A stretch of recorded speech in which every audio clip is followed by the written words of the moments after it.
بسم الله الرحمن الرحيم أيود أحدكم أن تكون له جنة من نخيل وعناب تجري من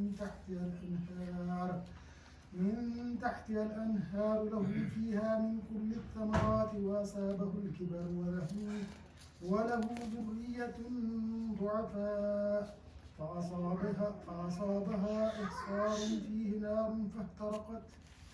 كذلك يبين الله لكم الآيات لعلكم تتفكرون يا أيها الذين آمنوا أنفقوا من طيبات ما كسبتم ومما أخرجنا لكم من الأرض ولا تيمموا الخبيث منه تنفقون ولستم بآخذيه إلا أن تغمضوا فيه واعلموا أن الله غني حميد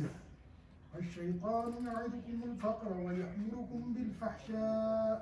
والله يعدكم مغفرة منه وفضلا والله واسع عليم يؤتي الحكمة من يشاء ومن يؤت الحكمة فقد أوتي خيرا كثيرا وما يذكر إلا أولو الألباب وما أنفقتم من نفقة أو نذرتم من نذر فإن الله يعلمه وما للظالمين من أنصار إن تبدوا الصدقات فنعما هي وإن تخفوها وتؤتوها الفقراء فهو خير لكم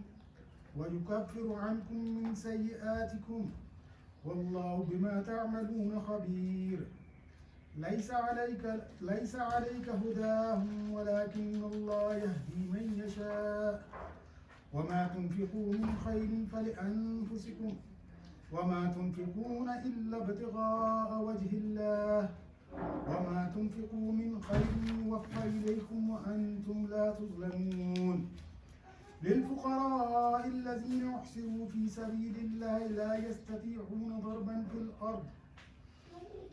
في الأرض يحسبهم الجاهل أغنياء من التعفف تعرفهم بسيماهم لا يسألون الناس إلحافا وما تنفقوا من خير فإن الله به عليم الذين ينفقون أموالهم بالليل والنهار سرا وعلانية فلهم أجرهم عند ربهم ولا خوف عليهم ولا هم يحزنون صدق الله العظيم. ترجمہ: کیا تم میں سے کوئی یہ پسند کرتا ہے کہ اس کے پاس ایک ہرا بھرا باغ ہو، نہروں سے سیراب، کھجوروں اور انگوروں اور ہر قسم کے پھلوں سے لدا ہوا، اور وہ عین اس وقت ایک تو تیز بگولے کی زد میں آ کر جھلس جائے جب کہ وہ خود بوڑھا ہو، اور اس کے کم سن بچے ابھی کسی لائق نہ ہوں؟ اس طرح اللہ اپنی باتیں تمہارے سامنے بیان کرتا ہے، شاید کہ تم غور و فکر کرو۔ اے لوگوں جو ایمان لائے ہو، جو مال تم نے کمائے ہیں اور جو کچھ ہم نے زمین سے تمہارے لیے نکالا ہے، اس میں سے بہتر حصہ راہ خدا میں خرچ کرو۔ ایسا نہ ہو کہ اس کی راہ میں دینے کے لیے بری سے بری چیز چھانٹنے کی کوشش کرنے لگو، حالانکہ وہی چیز اگر تمہیں کوئی دے تو تم ہرگز اسے لینا گوارا نہ کرو گے، الا یہ کہ اس کو قبول کرنے میں تم الغاز برت جاؤ۔ تمہیں جان لینا چاہیے کہ اللہ بے نیاز ہے اور بہترین صفات سے متصف ہے۔ شیطان تمہیں مفلسی سے ڈراتا ہے اور شرمناک طرز عمل اختیار کرنے کی ترغیب دیتا ہے، مگر اللہ تمہیں اپنی بخشش اور فضل کی امید دلاتا ہے۔ اللہ بڑا فراخ دست اور دانا ہے، جس کو چاہتا ہے حکمت عطا کرتا ہے، اور جس کو حکمت ملی اسے حقیقت میں بڑی دولت مل گئی۔ ان باتوں سے صرف وہی لوگ سبق لیتے ہیں جو دانش مند ہیں۔ تم نے جو کچھ بھی خرچ کیا ہو اور جو بھی نظر مانی ہو، اللہ کو اس کا علم ہے، اور ظالموں کا کوئی مددگار نہیں۔ اگر اپنے صدقات اعلانیہ دو تو یہ بھی اچھا ہے، لیکن اگر چھپا کر حاجت مندوں کو دو تو یہ تمہارے حق میں زیادہ بہتر ہے۔ تمہاری بہت سی برائیاں اس طرز عمل سے محو ہو جاتی ہیں، اور جو کچھ تم کرتے ہو اللہ کو بہرحال اس کی خبر ہے۔ لوگوں کو ہدایت بخش دینے کی ذمہ داری تم پر نہیں ہے، ہدایت تو اللہ ہی جسے چاہتا ہے بخشتا ہے، اور خیرات میں جو مال خرچ کرتے ہو تمہارے اپنے لیے بھلا ہے، آخر تم اسی لیے تو خرچ کرتے ہو کہ اللہ کی رضا حاصل ہو۔ تو جو کچھ مال تم خیرات میں خرچ کرو گے اس کا پورا پورا اجر تمہیں دیا جائے گا اور تمہاری حق تلفی ہرگز نہ ہوگی۔ خاص طور پر مدد کے مستحق وہ تنگ دست لوگ ہیں جو اللہ کے کام میں ایسے گر گئے ہیں کہ اپنی ذاتی کسب معاش کے لیے زمین میں دوڑ دھوپ نہیں کر سکتے۔ ان کی خودداری دیکھ کر ناواقف آدمی گمان کرتا ہے کہ یہ خوشحال ہے۔ تم ان کے چہروں سے ان کی اندرونی حالت پہچان سکتے ہو، مگر وہ ایسے لوگ نہیں ہیں کہ لوگوں کے پیچھے پڑ کر کچھ مانگے۔ ان کی اعانت میں جو کچھ تم خرچ کرو گے وہ اللہ سے پوشیدہ نہ رہے گا۔ تم لوگ جو مال اپنے شب و روز خرچ کھلے اور چھپے خرچ کرتے ہیں ان کا اجر ان کے رب کے پاس ہے اور ان کے لیے کسی خوف اور رنج کا مقام نہیں۔ اعوذ باللہ من الشیطان الرجیم، بسم اللہ الرحمن الرحیم۔ انفاق کے بارے میں پچھلی ہفتے بھی آیات تھیں اور آج بھی یہ جو آج جس آیت پر ہم ختم کریں گے یہاں انفاق کا موضوع ختم ہوتا ہے، پھر آگے سود کا، جس طرح پچھلے ہفتے بھی یہ بات ہوئی تھی کہ یہ جو آیات ہیں تو ان میں اسلام کے معاشی نظام کے حوالے سے ہے، اور پہلے جو ہے آیات ہیں آج جن پر ختم ہو گئی وہ انفاق کے حوالے سے ہیں، اس کے بعد سود۔ تو انفاق اصل میں اللہ کے راستے میں خرچ کرنا اور سود ایک دوسرے کے بالکل متضاد چیزیں ہیں، کہ سود کی بنیاد جو ہے وہ خود غرضی پر ہے کہ انسان کسی کو قرض دیتا ہے اور اس کے وقت کے بدلے میں اس سے اضافہ لیتا ہے، چاہے اس کو جو کچھ بھی آلات پیش آئیں۔ اس کی بنسبت جو انفاق ہے اس کی بنیاد لوگوں کے ساتھ ہمدردی پر مبنی ہے، کہ لوگوں کے ساتھ جو ہم یہ سمجھیں کہ جو ہمارے ارد گرد افراد ہیں تو جو بھی جن کو ضرورت ہے ان کا اس میں حق ہے، اور اس کی ترغیب دی گئی۔ یہ جو ہم نے پچھلے ہفتے پڑھی آیات، تو اس میں سب سے پہلی آیت کے اندر یہ یعنی خوشخبری دی گئی کہ جو اللہ کے راستے میں خرچ کرتے ہیں تو ان کی مثال ایسے ہے کہ جو ایک آدمی کوئی دانہ اگائے اور اس دانے سے جو ہے وہ کچھ پودا نکلتا ہے اور اس میں 7 بالیں ہوتی ہیں، اور ہر بال کے اندر جو 100 دانے ہوں تو 700 گنا اس کو ایک دانے سے ملتا ہے۔ تو اسی طرح یہ ہے کہ اللہ تعالیٰ بھی جو انفاق ہے اس کا اجر دینے والا ہے،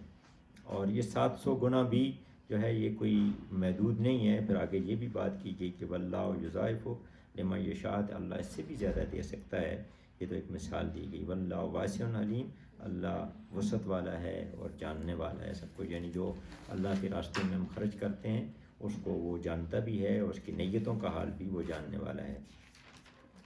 اور پھر بات کی گئی کہ کچھ وہ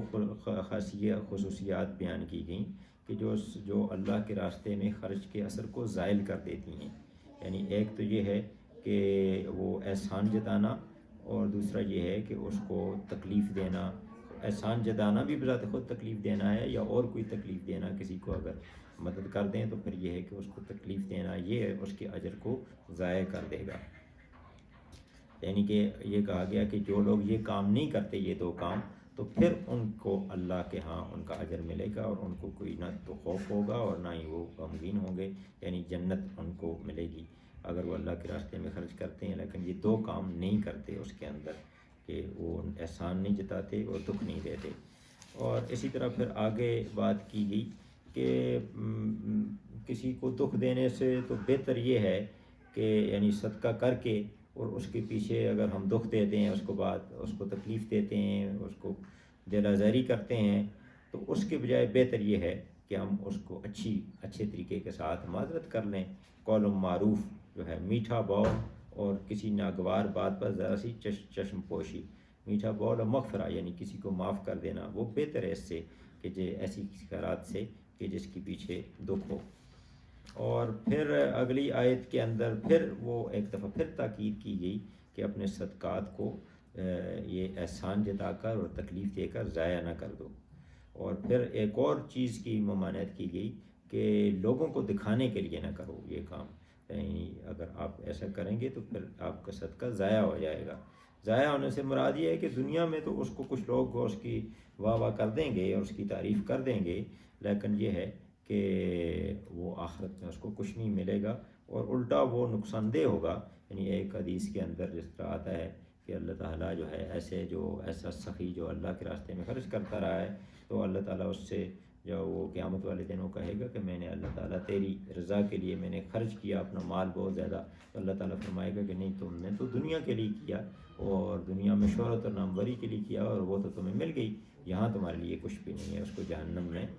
ڈال دیا جائے گا۔ یعنی 3 افراد ہیں اس کے اندر، ایک وہ ہے جو عالم جو کہ ریا کرتا ہے، دوسرا جو شہید ہے وہ بھی ہے، اور تیسرا یہ جو اللہ کے راستے میں خرچ کرنے والا ہے وہ بھی اس کے اندر ہے۔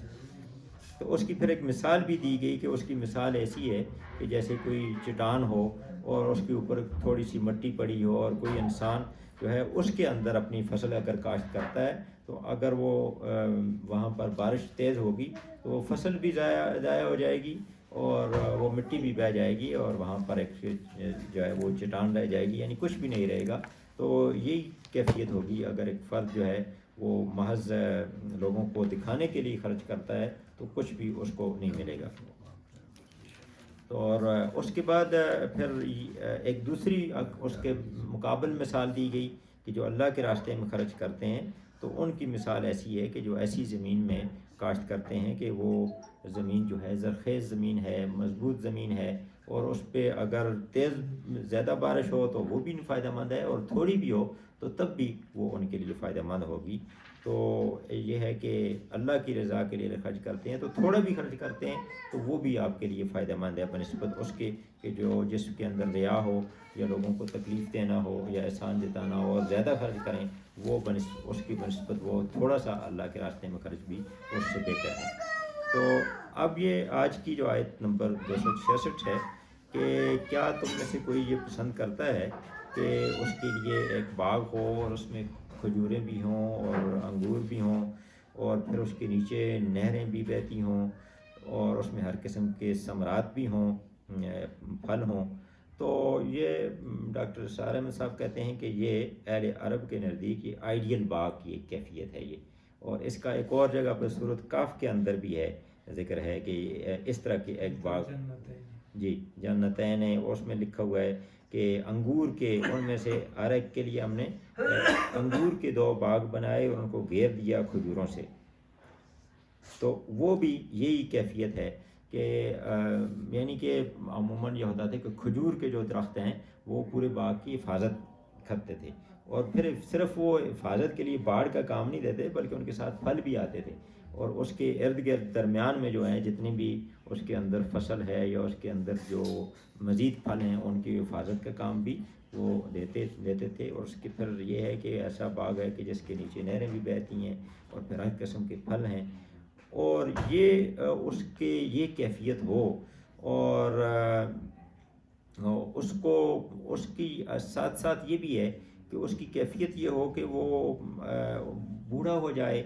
اور اس کی جو اولاد ہے وہ ضعیف ہو، چھوٹی ہو یا کمزور ہو، یعنی جو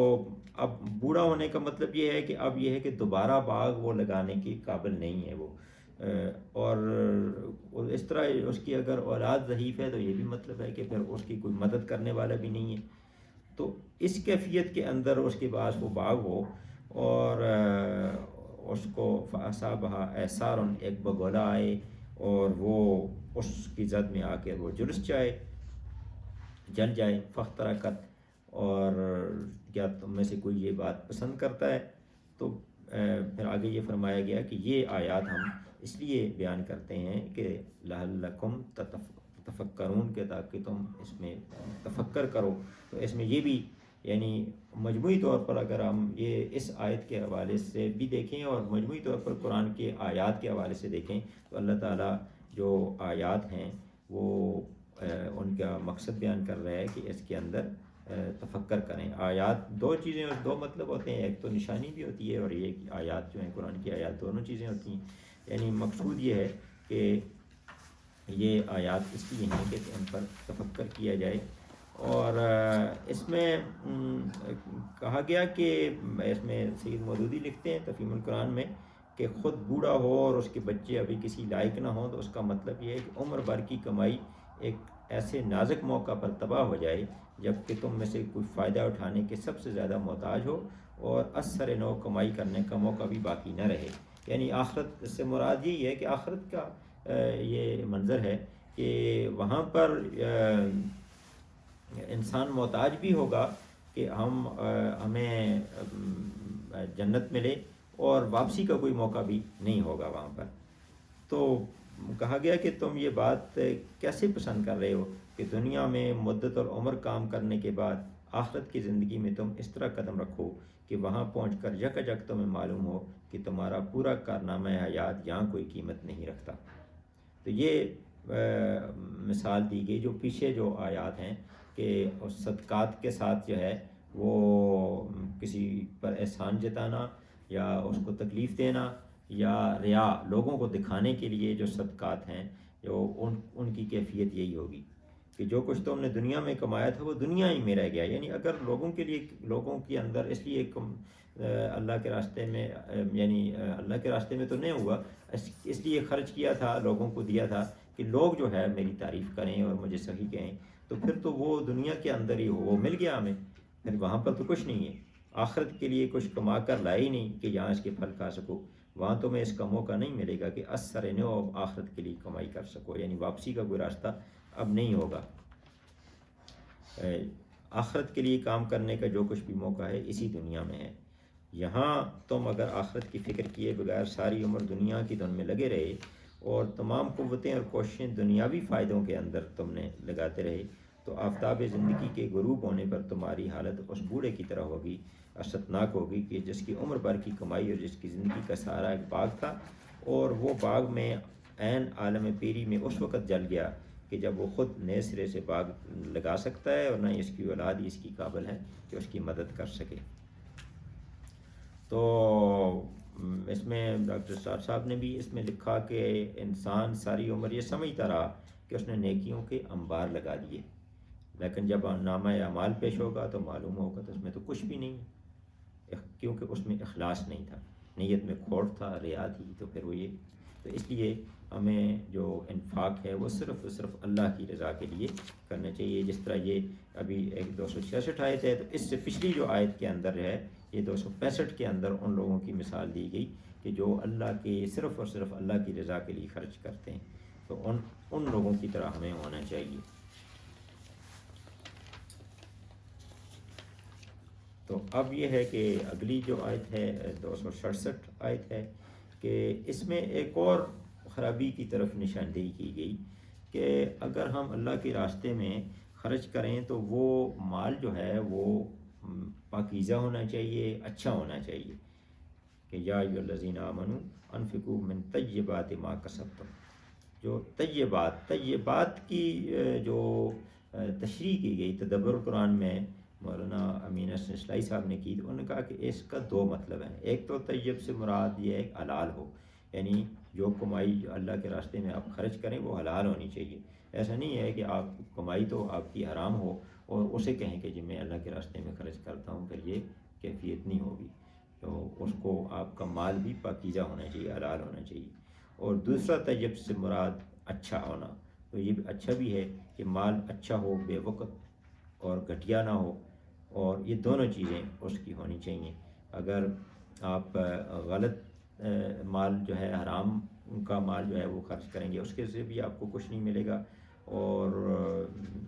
گھٹیا چیز خرچ کریں گے اس سے بھی جو ہے وہ اللہ کو ناپسند ہے۔ تو اس سے نہ تو خدا کی خوشنودی ہوگی اور نہ ہی نفس کی تربیت ہوگی۔ تو اس میں وہ بحث کی گئی پیچھے کہ یہ جو انفاق ہے یہ بذات خود یہ نفس کی تربیت کرتا ہے۔ جس طرح روزے کے بارے میں کہا گیا کہ روزہ جب ہم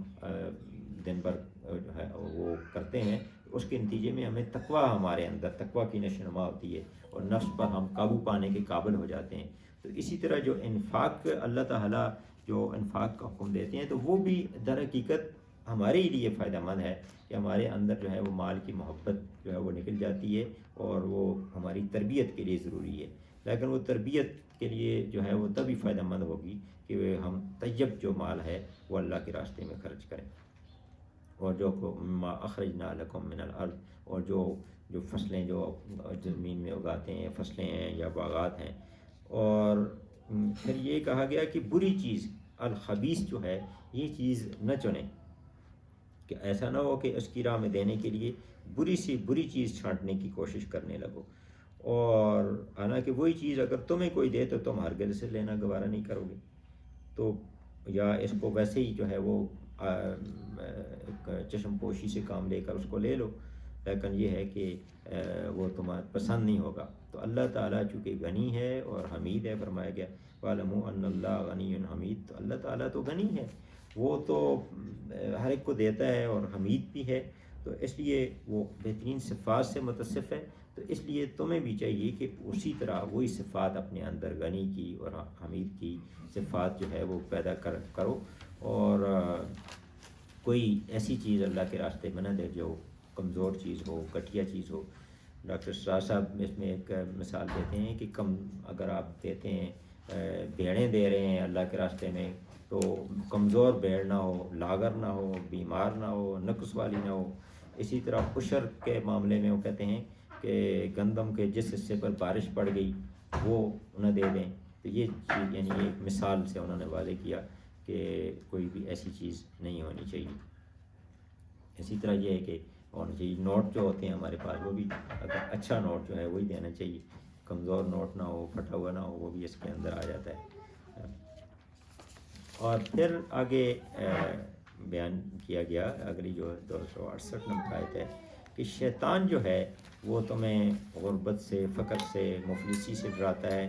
اور دوسری بات ہے وَيَأْمُرُكُمْ بِالْفَحْشَاءِ، تمہیں شرم فحاشی کا حکم دیتا ہے۔ یہ قرآن میں کئی جگہ پر یہ آیات آتی ہیں کہ اللہ جو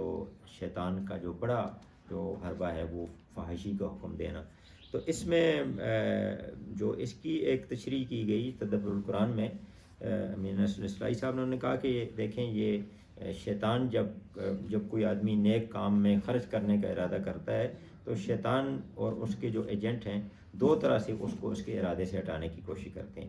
ایک تو اس کے اندر جو ہے وہ مستقبل کے خدشات اور خطرات اس کے دلوں کے اندر پیدا کرتے ہیں کہ اگر دیکھیں جی فلاں کام تمہارے پڑے ہوئے ہیں، تم نے مکان نہیں بنایا، تم نے یہ کام نہیں کیا، تم بچوں کی شادی نہیں کی، یہ بہت سارے کام تم نے کرنے ہیں، تو کچھ جو بچا کے رکھو، اور اگر نہیں بچا کے رکھو گے تو سخت تمہارے لیے مشکلات ہوں گی۔ تو یہ یعدکم الفقر، یہ اس کی مثال ہے۔ اور دوسری وَیَأْمُرُکُم بِالْفَحْشَاء کو انہوں نے کہا کہ دوسری یہ بات ہے کہ اللہ کے راستے میں، خرچ کے راستے میں ایک دوسری چیز جو ہے وہ روکتی ہے انسان کو، عیاشی، مینوشی، اسراف، تبذیر، تاکہ کسی ان چیزوں میں جب انسان خرچ کرنے کا عادی ہو جاتا ہے تو وہ کسی اعلیٰ مقصد کے لیے خرچ کرنے کی اس کے پاس گنجائش نہیں رہتی۔ تو اس لیے یہ ہے کہ یہ چیزیں نہیں ہونی چاہیے۔ تو تبذیر جو ہے وہ کہا گیا، ڈاکٹر سعد صاحب نے اس کی تشریح کی کہ دو چیزیں ہیں، ایک تو اسراف ہے اور ایک تبذیر ہے۔ تو تبذیر مطلب ہے بلا ضرورت کاموں میں کسی چیز کو اڑا دینا، اور اسراف یہ ہے کہ ضرورت کے کاموں کے اندر ضرورت سے زیادہ خرچ کر دینا۔ وہ ایک مثال دیتے ہیں کہ اگر روٹی آپ کے پاس ہے اس میں گھی لگا ہوا ہے تو اس کی شاید سالن کے بغیر بھی وہ کھائی جا سکتی ہے، اس کے آپ بہت سارے سالن بھی اکٹھے کریں تو یہ اسراف ہو جائے گا۔ اور تبذیر یہ ہو جائے گا کہ آپ بہت سارے ویسے ہی لائٹیں لگا دیتے ہیں شادیوں پر، یا وہ تبذیر ہو جائے گا، یعنی کہ کوئی ضرورت نہیں ہے تو وہ اس کے اندر آ جائے گا۔ سورۃ بنی اسرائیل کے اندر یہ آیت نمبر 26-27 کے اندر یہ تبذیر کے حوالے سے ہے کہ جو مبذرین ہیں یہ شیطان کے بھائی ہیں۔ تو یہ ان سے اس چیز سے ہمیں بچنا چاہیے کہ اس کے مقابلے میں پھر اللہ تعالیٰ، یہ ایک طرف تو شیطان کا حربہ ہے کہ وہ فقر سے اور سے ڈراتا ہے اور فحشاء کا حکم دیتا ہے، فضول چیزوں میں مال خرچ کرنے پر ہمیں آمادہ کرنے کی کوشش کرتا ہے، اور دوسرے اس کے مقابلے میں اللہ تعالیٰ جو ہے وہ جب اللہ کے راستے میں ہم خرچ کریں گے تو پھر کیا مغفرت ملے گی اور اللہ کا فضل ملے گا، اور اللہ تعالیٰ واسع ہے، علیم ہے۔ تو یہ دو راستے ہیں ہمارے سامنے، یا تو ہم شیطان کا راستہ اختیار کر لیں اور ڈرتے رہیں، کنجوسی اور بخل اختیار کریں کہ اپنے اور اس کو مال کو فضول کاموں میں خرچ کرتے رہیں، اور یا پھر یہ دوسرا راستہ یہ ہے کہ اللہ کے فضل کا اور مغفرت کا راستہ ہے، یہ وہ راستہ ہے جو انفاق فی سبیل اللہ کا راستہ ہے۔ اور پھر کہا گیا اللہ تعالیٰ جس کو چاہتا ہے حکمت عطا کرتا ہے، یؤتی الحکمۃ من یشاء، اور جس کو حکمت عطا کی ومن یؤت الحکمہ فقد اوتی خیرا کثیرا، جس کو حکمت ملی اسے حقیقت میں بڑی دولت مل گئی۔ اور پھر فرمایا گیا کہ اس بات سے وہی سبق لیتے ہیں جو عقل مند لوگ ہیں۔ تو عقل مند انسانوں کے لیے ہر چیز میں نشانیاں ہیں، بہت سارے قرآن کے اندر جگہوں پر عقل مند انسانوں کا ذکر کیا گیا، ان کی صفات کا ذکر کیا گیا۔ مثلا سورۃ آل عمران کے اندر ہے کہ ان فی خلق السماوات والارض واختلاف اللیل والنہار لآیات لأولی الالباب، کہ زمین و آسمان کی تخلیق میں، رات اور دن کے بدلنے میں عقل مندوں کے لیے بڑی نشانیاں ہیں۔ تو یہاں بھی یہ فرمایا گیا کہ ان باتوں سے وہی لوگ سبق لیتے ہیں جو دانش مند ہیں۔ حکمت کی تشریح مختلف مفسرین نے کی، کسی نے کہا کہ صحیح بصیرت، صحیح قوت فیصلہ، یہ بھی حکمت کی تشریح کی گئی ہے۔ اسی طرح معرف القرآن میں ہے کہ کسی قول یا عمل کو اس کے تمام اوصاف کے ساتھ مکمل کرنا، اور انہوں نے کہا ہے کہ مختلف احادیث کے اندر حکمت سے مراد کسی جگہ علم صحیح ہے، عمل صالح بھی آتا ہے، حکمت میں آتا ہے یعنی صحیح علم، مفید علم حاصل کرنا اور معرفت کا علم حاصل کرنا، نیک کام کرنا، قول صادق، عقل سلیم، یہ بھی اس کے اندر آتا ہے، اور دین کی سمجھ یہ بھی اس کے اندر آتا ہے، اصابت رائے بھی آتا ہے، اللہ سے ڈرنا، خشیت، یہ بھی اس کے اندر آتا ہے، یہ سارے اس کی حکمت کے اندر آ جاتا ہے۔ تو اس میں یہ ہے کہ کہا گیا کہ جس شخص کے پاس حکمت ہوگی وہ ہرگز شیطان کی بتائے ہوئے راستے پر نہیں چلے گا، یعنی پچھلی آیت کے اندر جو بات کی گئی کہ شیطان ہمیں فقر سے ڈراتا ہے اور ہمیں وہ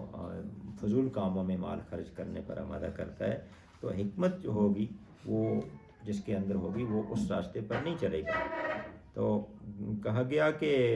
شیطان کے مریدوں کی نگاہ میں یہ بڑی ہوشیاری اور عقل مندی ہے کہ آدمی اپنی دولت سنبھال کر رکھے اور ہر وقت مزید کمائی کی فکر میں لگا رہے، مگر جن لوگوں کو اللہ نے حکمت دی ہے تو ان کی نظر میں یہ عین بیوقوفی ہے، کیونکہ سید مودودی لکھتے ہیں کہ آدمی حکمت اور دانائی یہ ہے کہ آدمی جو کچھ کمائے اسے اپنی متوسط ضروریات پوری کرنے کے بعد دل کھول کر اللہ کے راستے میں خرچ کرے،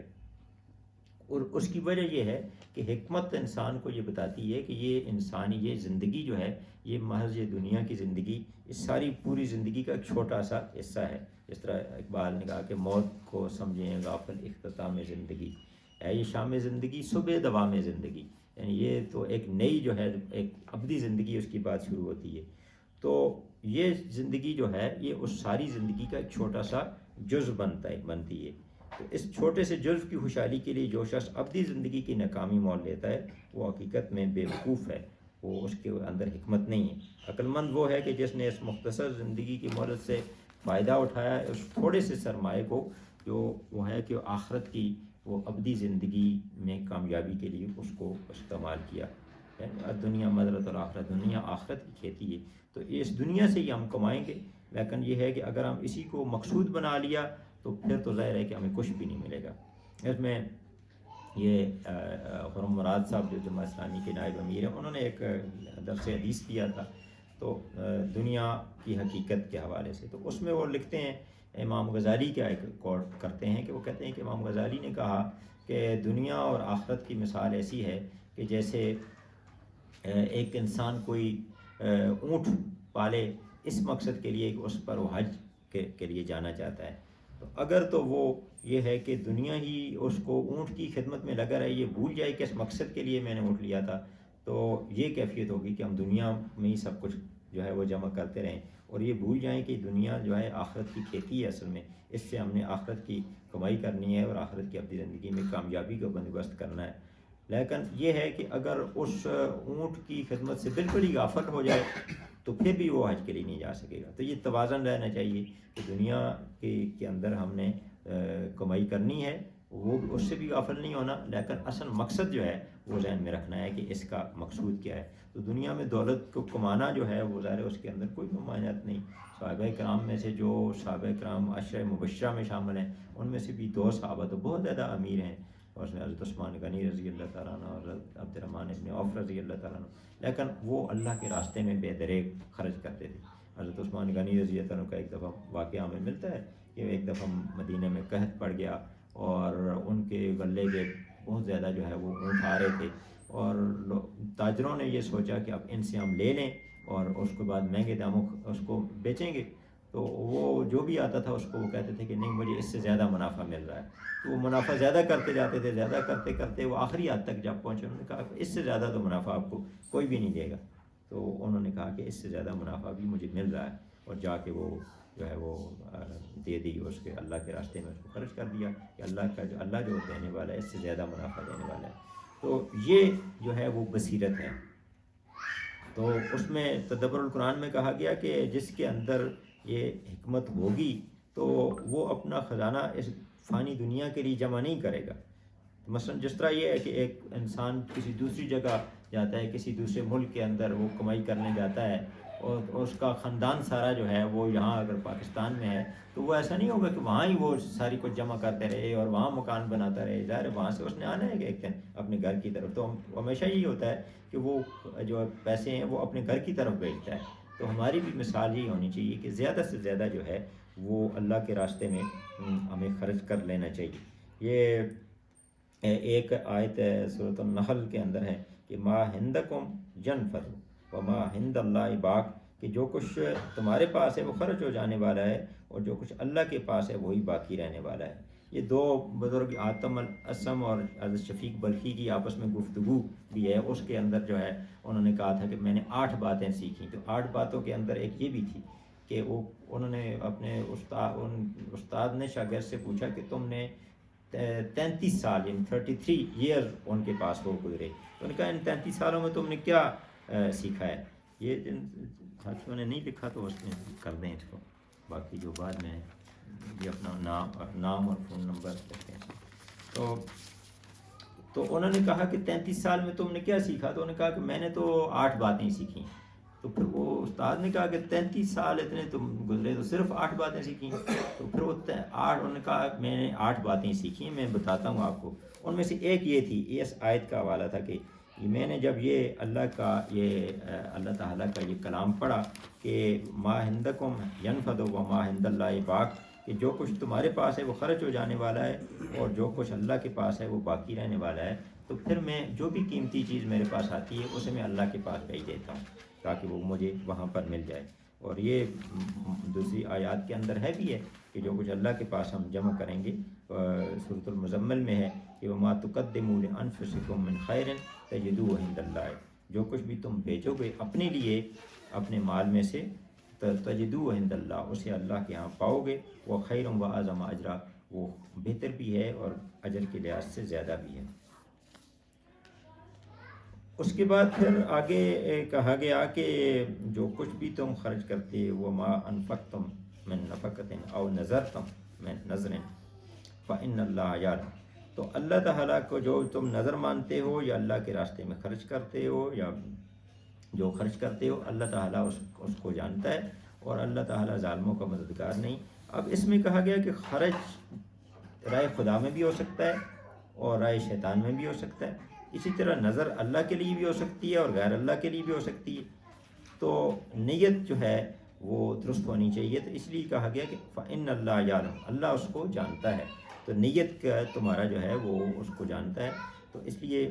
یہ ہے کہ ظالم وما للظالمین من انصار, تو ظالم سے مراد یہ ہے کہا گیا کہ خود اپنی جانوں پر ظلم ڈالنے والے. تدبر القرآن میں ہے کہ جو دولت دنیا کو معبود بنائے بیٹھے ہیں, خدا کی راہ میں خرچ کرتے ہی نہیں یا کرتے ہیں تو ریا کے لیے, احسان جتانے کے لیے, دل آزاری کے لیے, تو یہ بدقسمت لوگ ہیں. تو یہ ظالم لوگ ہیں. تو ایسے لوگوں کا کوئی مددگار نہیں ہوگا.